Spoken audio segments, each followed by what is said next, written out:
behind this idea is relatively simple.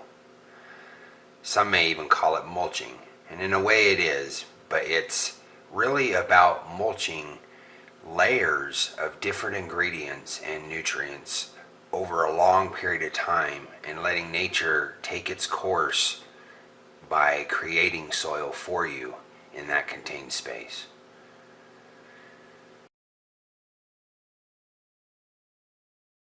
Hello everyone, welcome you back to Garden Fever. It's springtime, we finally never mind. Everyone, it's finally spring in northern Utah. Not quite.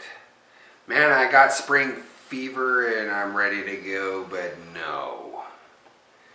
Alright, finally I think we're starting to get into good weather here in Utah, so it's time to start the garden.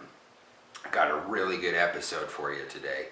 I started working on a video that is now starting to bear fruit, as you're going to see in clips here to come, but it's about layering on our soil, which is kind of hard to roll off the tongue, so if I mess that up, I apologize as we go through this video.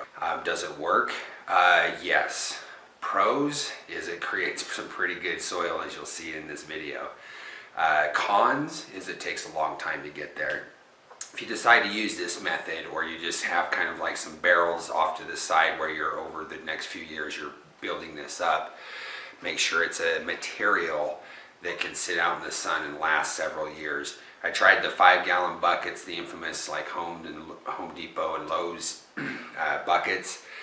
They lasted several years, but as the years went on they got more and more brittle. So I switched to metal and thick plastic, and it seemed to work this time.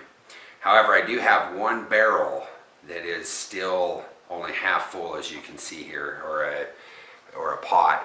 It's metal, so it'll last a long time. So in the future, I'll show you that one too when it gets to this point.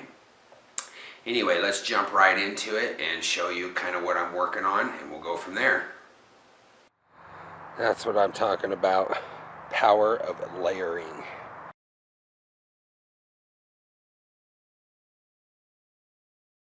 Over the years, I throw all kinds of things, from yard waste to table scraps to even when I would buy soil at the store, I always took at least a handful or two and created a layer and spread it over my layering box or pot. Alright, third one. This one's big too. I think this was my fullest one. Oh, look at that. Black. It's black. Oh yeah.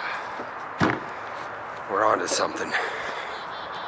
Alright, these bins I have been layering, so it doesn't roll off the tongue easy, but I have been layering these pots for years.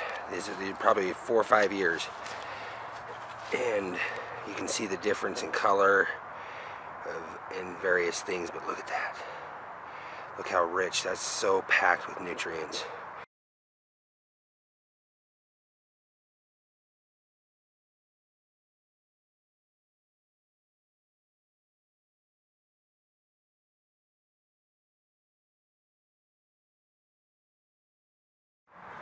Don't worry everyone, I will transplant this, but this is an Egyptian walking onion, upside down, that just happened to grow in my compost boxes, or my layering boxes. And yes, I will transplant that to somewhere else in the garden, but check that out.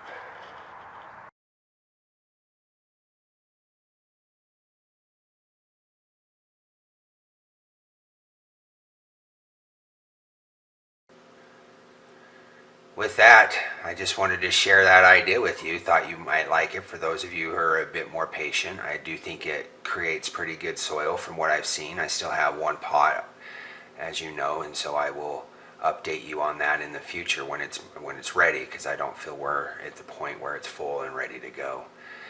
Please like, share, subscribe, and comment, all that fun stuff. It really helps out the channel, and if you find the information interesting, share it. Thanks for watching. I'm Garden Fever, and let's make this world a paradise 1 yard at a time.